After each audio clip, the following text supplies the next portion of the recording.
the last Thursday in November is when Americans celebrate what they call Thanksgiving. Way back in 1620, the Pilgrim Fathers left the shores of Europe and ended up in what is now Massachusetts. On the beach at Plymouth, there is a big rock that traditionally is where they first set foot on the American mainland. It's now caged off because souvenir hunters go there and try and chip off little bits of rock to keep for themselves. However, if you walk along the beach, there are pieces of the same sort of rock because that's what you find in the area. And I got that myself some years ago when I visited Plymouth in Massachusetts. Thanksgiving is important, and a year later they were still there. They survived the harsh winter.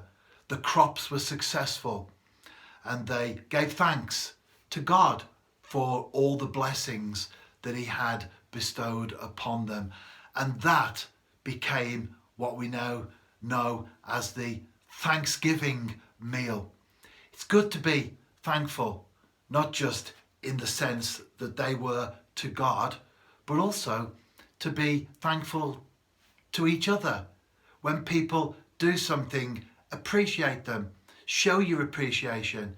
It's so important to live a life of thanksgiving because we do live in a very selfish society. Not everyone, of course, and not everything about society is selfish, but very much so we do live in that type of world. And it's so easy to become centered upon ourselves. And when people do something for us, to not even notice and appreciate it. Be a person of thanksgiving. Be a person that appreciates things, and not just in our mind, but actually the way we live our lives. Show your appreciation. In the case of the early people that went to North America, the colonies as they then became known, they actually sat down, had a meal and gave thanks. We can show our appreciation and our thanks in so many different ways.